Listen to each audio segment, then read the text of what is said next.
either Michael Jordan or Reggie Miller, right? But suddenly I feel like I got a migraine.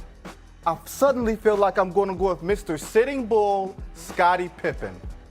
Final answer, survey says Scottie Pippen the winner. Wow, well done. Vinny is now 4-1. Vinny is Scottie Pippen. Hembo is the next. Hembo, you stink. He's absolutely destroying you. Do better. Do better. Come on, Sim. Come on, Hembo. Do better. I was thinking for a minute that it could have been someone like Tony Kukoc. All right, wake up call from Hollywood. Luka, LeBron, watch. Make a decision. You can't get Luka. Just wide open layup or dunk. Harden had it. Here it goes to Reeves. Oh, look out! Look out, LeBron! Throw that baby down. What a night for LeBron and the Lakers. Now the all-time record holder in games played, minutes played, points scored, and shots made. Yesterday, he added another past Kareem to become the winningest player in NBA history, 1,229 wins and counting, including the postseason. Iman Shumpert joining us again with Vinny. And Iman, Luka and LeBron, when they're at their best, this team is really, really good. You throw Austin Reeves in there, they're even better. So do those two, does it need to be Luka, LeBron, and then everyone else for this team to end the season on a run and carry that into the playoffs? Well, toward the end of the game, yes, Luka and LeBron. Throughout the game, though, Luka, AR, LeBron. Then you have the other guys that have to show up to play. I think AD's been doing, not AD, but I'm thinking that DeAndre Ayton is doing a much better job. They're bringing the energy through a team defense, going for deflections, making sure they make things easier on the offensive end of the floor. And then when they have those half-court sets, they're making sure everything goes through Luka Doncic, and you see the success rate they've had. Yeah, and Vinny, I think we've done that, right? We've moved on from this being LeBron's team, even to the point where if there's a final shot needed in a game, it's going to Luka. Have we reached that point in L.A.? Yeah, we've long reached past that point. I think Luka Doncic is the MVP candidate. He's the headliner. LeBron has gone into a supplemental role, and I think that's the best possible position when you want to conserve his energy, conserve his body, and also play him against lesser defenders. You don't want LeBron going against your number one or even number two defenders, and Luka Doncic has gotten comfortable in being the number one guy for LA. Remember, he's taken a team to the NBA Finals. We're not talking about Luka and his health and Luka being overweight and everything else. He looks like a guy that can possibly steal you a series. I'm just not sure he can steal you two series. Yeah, and now it gets to the point, we just talked about this remarkable run they've been on in this stretch. They certainly got momentum at the right time, but we're going to learn a lot about them. They've got the Thunder in 2 of the next 3 games when you look at their schedule. And then you've got the Luka back in Dallas. I know not as much of a story as it was, but still he's going back to a place that unthinkably traded him. So, Iman, when you look at this next 3 games, we're going to learn a lot about the Lakers. What do you think we'll learn in those? I'm interested just to see what DA does. I think that a lot of the Lakers' success is going to ride on his shoulders when these playoffs come. And I think this is a very good preview. What better test do you get than to the matchup with the Thunder twice, once on the road and once at home?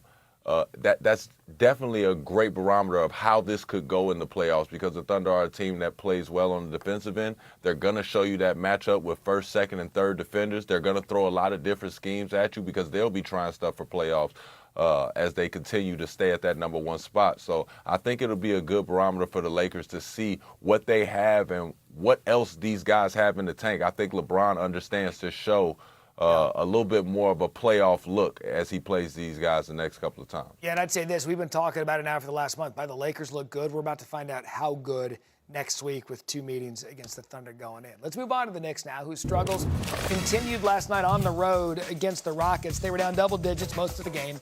Couldn't stop Kevin Durant. Finished with a tidy 27 points. The 111-94 loss was New York's 3rd straight as they remain 1 game up on the Cavs for the 3 seed in the East. And here was Josh Hart post-game on the Knicks' recent foreplay. We're not going in the right direction. We're not trending upwards. So we got to figure it out. You know, it was 3 tough ones. We got another one tomorrow. You know, that's a must-win for us. And after winning 7 straight games out of nowhere, the Knicks have hit the skids, losing 3 straight games, all by double digits. Just the second time this season, the Knicks have lost 3 straight games by 10 points. They hadn't lost 3 straight by double digits in the previous 2 seasons. So, Vinny, we're getting down to the point now where the Knicks, they make the coaching change in the offseason. They looked really, really good throughout the season. Now they've gotten to the point where you just don't know which team is going to show up. From what you see, what is wrong with them right now? I think the problem is us. Maybe we've given them too high of an expectation to make the NBA Finals. When you look at the mandate that Mike Brown was brought in to do, right? Make the team deeper, lessen the dependency on the starters. He's done that. Josh Hart isn't playing as many minutes. Karl Towns isn't playing as many minutes. Diversify the offense. They're a top 5 offensive team, a top 10 defensive team. Like, they are reaching certain benchmarks that are the hallmark of championship teams. But when you watch them play, and when you watch them play against good teams, they're 4-8 against the top 5 teams in the league. That's not a great sign going into the playoffs. And the regular season at some point, guys, has to matter. When you're this level of inconsistent against really good teams, and one of your leaders, Josh Hart, is saying that a game in Memphis is a must-win, that lets you know that the vibes aren't great inside that locker room. I know that things can turn on a trifle. The Knicks can go right back to where they were last year in the playoffs as far as surprising everybody. But I don't think you can expect Lightning to strike 2 times in a row. They didn't make significant personnel changes. There's still a lot of questions about Karl-Anthony Towns and Jalen Brunson as a tandem. And just fundamentally, you're not sure if they have the personnel to compete with Detroit and Boston, who they may see in round 2. So, Iman, having said that, how do they get out of this funk?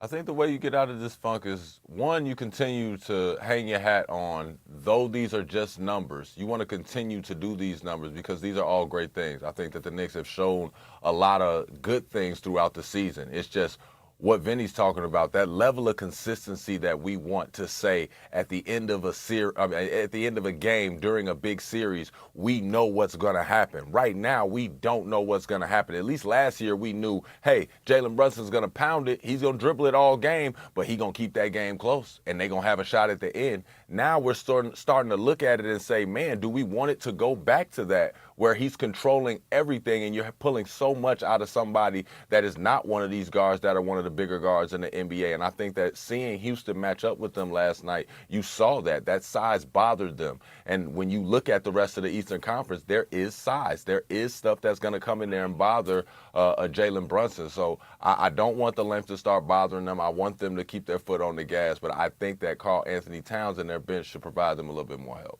Vinny. I think it's important to note that Karl-Anthony Towns' numbers have looked better since the All-Star break. But he does not look comfortable inside that Knicks offense. And that's on him, and that's on Mike Brown to figure out ways that he can be a primary option. Because even though the numbers say he's playing more efficiently, it doesn't look like he's comfortable in getting the ball in spots, as sometimes he looks disconnected. I'm very, very curious and fascinated what the Knicks will do. Or maybe 75 games is the evidence that this isn't working. Either way, Karl Towns is going to be the key to everything that the Knicks are going to do in the postseason. Especially with the pressure now that's going to be on Mike Brown when he was brought in to replace a coach that took him to a place they hadn't been in 20 years, which is the Eastern Conference Finals. Now that pressure, that's going to mount completely in New York as we wind down the regular season. Tonight's ESPN NBA